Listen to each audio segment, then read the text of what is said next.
सारा भाइयों राम राम। मैं थारो भाई भगत पालाराम। PR देसी खबर, देसी देख, बिना ब्रेक, लाइक शेयर पे अंगूठा टेक। पूरी खंड के गुसाइना गांव के अंदर आए हैं, जो सिरसा जिला है।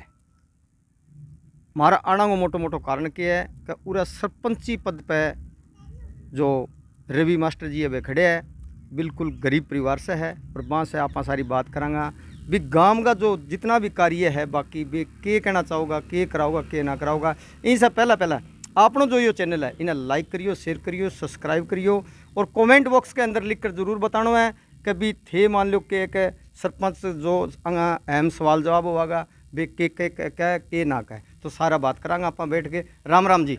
PR देसी खबर को राम राम कर दो जी। राम राम जी। आपको और आपके चैनल को मैं तहे दिल से स्वागत करता हूं, जो आप मेरा इंटरव्यू लेने आए हैं।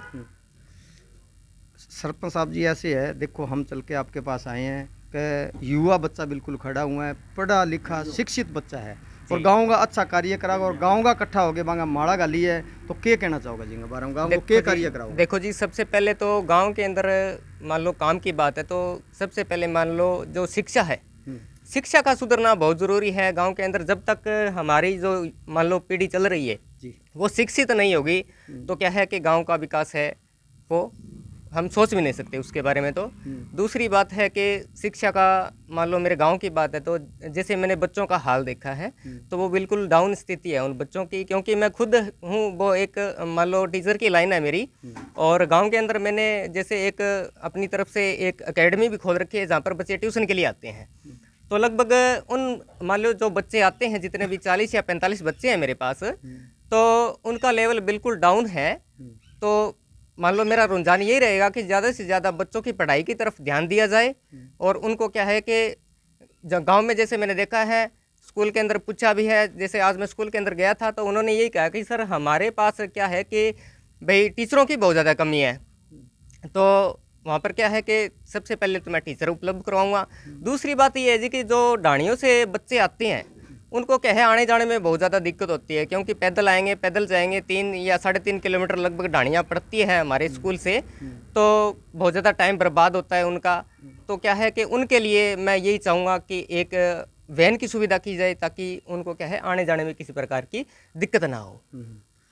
भाई साहब ये बताओ भी, जैसे आजकल की टाइम के अंदर है युवा बच्चा जो नशो करे है, तो नशा के बारे में जी सबसे अहम बात चलन आ रही है, क्योंकि दिनों दिन यो नशो बढ़तो जा रही है। तो अपना गांव के अंदर कितना का इंतनी वाला बच्चा है, क्या कहना चाहोगा? देखो जी, जहाँ तक मैं मान लो मुझे सुनने में आया है तो इतना तो मान लो ज़्यादा नशा नहीं है, पर जितने भी हैं उनके लिए मैं यही कोशिश करूँगा कि उनको क्या है खेल के माध्यम से या शिक्षा के माध्यम से उनको क्या है जागरूक करके उनको क्या है नशे से मैं अलग करने की कोशिश करूँगा।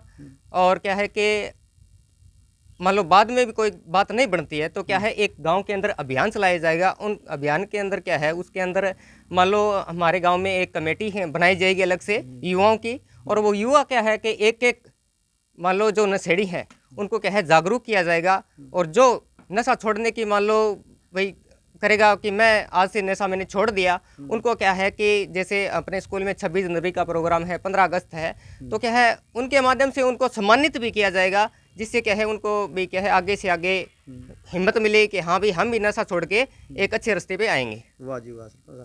और क्या आगे विचार रहेगा आपका गांव के बारे में? आगे विचार यही है जी कि मान लो जैसे मैं परसों मैं ढाणियों के अंदर गया हूँ तो उनकी मेन समस्या जो सुनने में मिली है मेरे को कि हमारे यहाँ पर जो पीने के पानी की समस्या है वो बहुत ज़्यादा है। और मान लो जो पानी पीने का है वो ट्यूबवेल का पानी है, वो पीने के लिए मजबूर है, ट्यूबवेल का खारा पानी पी करके अपना टाइम पास कर रहे हैं। और क्या है जो टैंकर है वो क्या है गांव से या मान लो पड़ोसी गांव से जहाँ से भी पानी वो लेकर के आते हैं वो या 400 या 500 रुपये लेते हैं। तो मान लो पानी अगर मोल लेके उनको पीना पड़ेगा तो विकास मान लो वहाँ का जो पानी का प्रबंध है ना वो करना बहुत ज़रूरी है उनके लिए। हाँ। तो गांव के काफ़ी पेंडिंग काम और भी पड़े होंगे जी? हाँ, बिल्कुल गलियों का काम है। जो गलियाँ मान लो बीच में जो पड़ी है कच्ची गलियाँ हैं उनको पक्का करवाने का काम है। जो गलियाँ पक्की है उनमें भी क्या है जो मरम्मत का काम है वो करवाना भी बहुत ज़रूरी है जी। बिल्कुल। अब जैसे मान लो क्या है कि जैसे कोई आर्मी की तैयारी कर रहा है, उन बच्चों को बड़ी दिक्कतें आ रही है, क्या कहना चाहोगे? देखो जी, आर्मी की तैयारी कर रहे हैं, उनको वैसे तो हमारे गांव में देखने को जो मेरे नज़र में है क्या है कि सुविधा वैसे तो अच्छी दे रखी है, लेकिन क्या है उनको मैं पूछूंगा कि उनको जिस भी चीज़ की दिक्कत है, मान लो उनको जो चाहिए वो मैं पूरी तरह से मान लो दिल से उनको प्रोवाइड करवाऊंगा। और क्या है मेरी तरफ से मैं एक और उनको मान लो सम्मानित करने के जो मान लो मेरा सिस्टम है, मैं सोच रहा हूँ कि जो भी सरकारी जॉब के लिए मेरे गाँव से जो भी सिलेक्ट होगा उसको क्या है मैं मान लो सम्मानित राशि के रूप में 11,000 रुपये मान लो सम्मानित करूँगा जी उनको। बहुत बहुत बहुत बहुत वाह जी वाह। क्या और क्या आगे का प्रचार रहेगा जी? आगे का प्रचार यही है जी कि जैसे मान लो मुझे गांव में खड़ा होने का जो एससी की रिजर्व सीट हुई है इस बार, तो मैं खुद को बहुत ही सौभाग्यशाली समझता हूं और गांव को भी बहुत ही मान लो सौभाग्य की बात है कि एक गरीब की मान लो तबके के बच्चे को मान लो आगे आने का जो मौका मिला है सरपंच इलेक्शन के लिए। तो क्या है कि मेरा मान लो सिस्टम यही रहेगा कि मैं एक टीचर लाइन है मेरी, और गांव के लगभग जितने भी मुद्दे हैं क्या है गांव के विकास से रिलेटेड मुद्दे हैं या गांव को युवाओं को आगे लाने के जो मान लो मुद्दे हैं उनकी तरफ मैं ज़्यादा रुझान रखना चाहूँगा खुद का, ताकि गांव का विकास हो, मेरे गांव का नाम हो। और उसमें क्या है कि मैं जो भी काम करूँगा गांव के अंदर, उसमें क्या है कि जितने भी गांव के युवा है, बूढ़े बुजुर्ग लोग हैं, माताएं बहनें हैं, उनको क्या है पूछ करके मैं उनकी राय लेकर के जो भी गांव के अंदर काम करना है, चाहे वो सौंदर्यीकरण का है, चाहे वो स्कूल का काम है या वो गलियों का काम है, या मान लो मान लो आदमी के माइंड में सारे आइडियाज़ नहीं आते, मेरी जो युवा पीढ़ी मान लो जो हम उम्र के हैं उनसे मैं पूछ करके कि हाँ भी अपने गांव का सौंदर्यीकरण करना है, तो वो भी अपनी तरफ से नए नए आइडियाज़ जो लेकर के आएंगे, तो क्या है उनकी राय लेकर के मैं अपने गांव का सौंदर्यीकरण करूंगा, अपने गांव का विकास करूंगा जी। वाह जी वाह। तो देखो पढ़ो लिखो युवा बच्चों बिल्कुल मान लो खड़े हुए हैं, तो आंगा जो सवाल जवाब में करे है तो बिल्कुल ही आंगा सवाल जवाब। पहली बात शिक्षा, शिक्षा सबसे बड़ी है। नशा के बारे में पूछी तो सारा जवाब सवाल जवाब करे। और आगे भाई साहब और भी खड़े आऊँ भी हम विचार करेंगे आगे बात करने की। राम राम भाई साहब जी। राम राम भाई साहब। सबसे पहले मैं हमारे जो गराई है टीम पत्रकार साहिबा उनका स्वागत करता हूं और तय दिल से उनका आभारी भी रहूँगा, क्योंकि हमारे घर चल के आए हैं तो जो चल के आते हैं वो सबके लिए मेहमान होती है।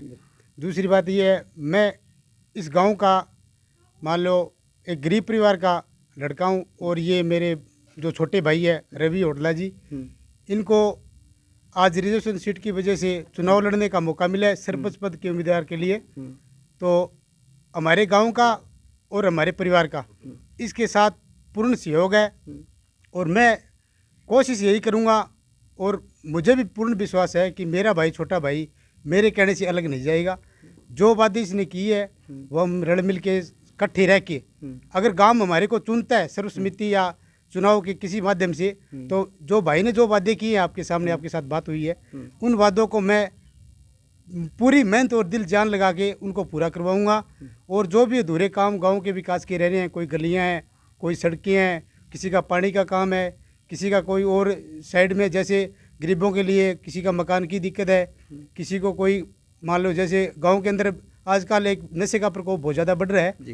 तो इसके बारे में मैं मेरे भाई का बहुत तय दिल से शुक्रिया अदा करता हूँ कि इसने नशे के खिलाफ इतनी बड़ी, अगर मेरे भाई को मौका मिलता है तो ये जीत के नशे के खिलाफ इतनी बड़ी मुहिम लेके आएगा। उस हमारा परिवार पूरा एक गरीब परिवार इनके साथ मिलके हम इस नशे को है ना वो अपने गांव से जड़ से ख़त्म करेंगे। इतना हमारे गांव में इस नशे का प्रकोप नहीं है, लेकिन जो भी थोड़ा बहुत अगर 1-2% आ रहा है उसको भी हम मिटाने की कोशिश करेंगे। और जो लोग नशे छोड़ने के लिए हमारे पास आएंगे उनको हम बाकायदा, मेरा भाई अगर सरपंच बनता है, ये गांव बनाता है सर्वसम्मति से, तो मैं उन मेरे भाई से, मेरे हाथ से, मेरे अंकल जी है मेरे साथ है, मैं उनको अपने हाथ से अपने गांव की पंचायत की जो टीम बनेगी, अपने पंचायत के जो मेंबर बनेंगे या जो मेरे गांव के लोग हैं उनके सभी के हाथ से उनको सम्मानित करवाऊंगा। और जो भी रुके हुए काम है पीछे के, जैसे पीछे पंचायत ने हमारे गाँव के अंदर अच्छे काम किए हैं, बहुत बढ़िया विकास हुआ है, और आगे हम कोशिश करेंगे कि इससे भी बेटर काम करेंगे। जो काम जैसे टूटी बिजली पानी, जो पीछे हमें ढाणियों के अंदर गए थे, हमने दौरा किया था 2-4 दिन पहले, तो वहाँ हमने देखा था कुछ ढाणियाँ हैं जिसके अंदर जो पाइपलाइन जा रही है उनकी पाइपें है वो बिल्कुल गली हुई है, टूट चुकी है, क्योंकि उनको काम हुए काफ़ी साल हो गए, 8-10 साल हो गए, तो वो गड़ चुकी है, उनको दोबारा डलवाने का काम करेंगे।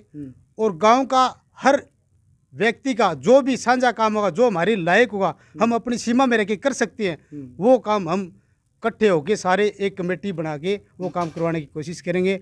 और गाँव का, बच्चों का, माता बहनों का, और मेरे गांव के अंदर 4 कैंडिडेट है, उनका हमारे साथ भरपूर प्यार है, उनका सहयोग है। और मैं लास्ट में सबसे यही अपील करता हूं कि इसी तरह अपना जो प्रेम भाव चल रहा है वो बनाए रखना। सरपंचों की तो कोई बात नहीं है, लेकिन प्रेम भाव सबसे बड़ी चीज़ है। अगर प्रेम भाव रहेगा तो हम सारे सरपंच ही है। बस इसी के साथ मैं अपनी बात है वो ख़त्म करता हूँ। अगर कोई गलती हो तो मैं समझ सकता हूँ। देखो, सबसे बड़ी बात इसके अंदर एक और भी है कि पहले भी सामाजिक सेवा भी रवि होटला जी है। देखो, मैं सुतरांगा वाला हूँ, माने गाँव की मैं जिया खबर ली है, तो वे बिल्कुल सामाजिक सेवा भी वे करता रहा है।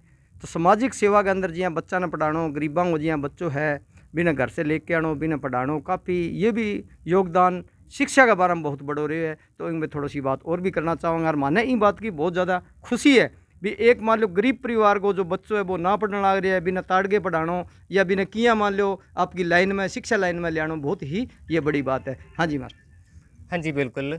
यानी मेरे पास जितने भी ट्यूशन के अंदर बच्चे हैं तो 10 बच्चे या 15 बच्चे ऐसे घर के हैं जो बिल्कुल गरीब घर के हैं। तो क्या है कि मैंने उनको यही बोला है कि आप फीस मत दो, बच्चों को भेज दो कम से कम, ताकि क्या है कि मैं इनका लेवल सुधार सकूं। जहाँ पर मान लो ये जो सरकारी स्कूल है मेरे गांव का, बच्चों को क्या है 5वीं कक्षा के अंदर कर रखा है, 6ठी के अंदर कर रखा है, लेकिन क्या है कि उनको इंग्लिश सीखने का मौका नहीं मिला। यानी क्या है कि उनको पढ़नी नहीं आती। लेवल क्या है कि उनको 10th तक पहुँचा देंगे, 9th तक पहुँचा देंगे, लेकिन क्या है कि वो 10th क्लास के अंदर पहुँच कर क्या है कि बिल्कुल उनका जो कंडीशन है वो डाउन है। तो आगे बढ़ने की तो वो सोच ही नहीं सकेंगे ना। तो क्या है कि मेरा अलग से उन 15 बच्चों के लिए मेरा सिस्टम ये रहता है कि मैं अलग से उनको तैयारी करवाता हूँ, ताकि क्या है उनको इंग्लिश पढ़ने में, लिखने में और हिंदी पढ़ने लिखने में किसी प्रकार की दिक्कत ना हो। और दूसरी बात ये भी है सर कि मान लो 2-4 बच्चे हैं मेरे पास जो अपाहिज है, ठीक है, विकलांग है, तो उनके लिए बिल्कुल फ्री, कोई फीस नहीं है उनकी, मैं बिल्कुल फ्री पढ़ाता हूँ। तो ये सिस्टम है जी मेरा। देखो कितनी बड़ी बात है, बच्चन है घरों लेके आनो, पीसा कौन लेना, शिक्षा देनी सबसे बड़ी बात है। काफ़ी सरपंचा का इंटरव्यू भी लिया, ऐसी कोई बात को नहीं, परंतु शिक्षा के बारे में जो इतनी सोची, अब तो चलो ये भी सरपंची वाला काम है। इस सरपंची का काम से पहले भी मान लो इतरियाँ गो मान लो सेवा, जो सामाजिक सेवा, इससे बड़ी और क्या होगी। तो ये सामाजिक जो सेवा करी है, और अपना ही चैनल है जी, लाइक करियो, शेयर करियो, सब्सक्राइब करियो, और कमेंट बॉक्स के अंदर लिख के अपनी आप बात को राय जरूर बतानी है भी थारी राय क्या है। बाकी थोड़ी सी बात चलता आप और भी कर ले। हाँ जी। हाँ जी, एक मैं मान लो अपनी तरफ से, जैसे घोषणा पत्र हर सरपंच की तरफ से होता है, तो मैं घोषणा पत्र के अंदर क्या है कि एक तो गरीब लड़की की जैसे शादी होती है, तो मेरी तरफ से क्या है कि उनको 5100 रुपये मान लो कन्यादान के रूप में दूंगा। दूसरी बात ये है कि जिस घर में, गरीब घर में, जिस घर में बेटी का जन्म होता है, तो बेटी के जन्म पर क्या है कि मैं मेरी तरफ से 2100 रुपये उनको क्या है कि आर्थिक सहायता दूंगा, ठीक है। और उसके बाद क्या है कि आगे भी मैं जैसे एकेडमी मान लो शुरू करने की सोच रहा हूँ, क्योंकि वो टीचिंग लाइन है, वो मेरी चलनी ही है। तो क्या है उनके अंदर जितने भी गरीब बच्चे आएंगे उनकी तरफ से मान लो बिल्कुल भी फीस नहीं लूँगा मैं, ठीक है। ये मेरा जो सिस्टम रहेगा। आगे क्या है कि जैसे भी आगे से आगे युवाओं की जो भी आगे मांग होगी, उन युवाओं को मैं साथ लेकर के चलूँगा। और क्या है जितना ही मान लो विकास होगा वो गांव का विकास होगा। और उसके लिए क्या है कि मुझे गांव के जितने भी युवा हैं, बूढ़े बुजुर्ग हैं, माताएं बहनें हैं, उनके साथ की ज़रूरत है। तो मैं हाथ जोड़ के विनती करना चाहूँगा, जितने भी मेरे गांव गुसाइयाना के युवा हैं, मेरे हम उम्र हैं, मेरे चाचा ताऊ हैं, मेरे दादाजी हैं, तो क्या है मैं उनसे ये गुजारिश करूँगा कि वो मेरा साथ देंगे। तो क्या है कि मैं सरपंच न बनकर गांव का क्या है नौकर बन के इस गांव की सेवा करूँगा। धन्यवाद जी। वाह जी। देखो बातें सुनी, सरपंच काफ़ी सरपंचा का इंटरव्यू लिया है, परंतु युवा बच्चा पढ़िया लिखा, सामाजिक सेवा, ऐसी बातें तो पहला खैर कौन सुनी होगी। तो आपने जी चैनल लाइक करियो, शेयर करियो, सब्सक्राइब करियो। धन्यवाद।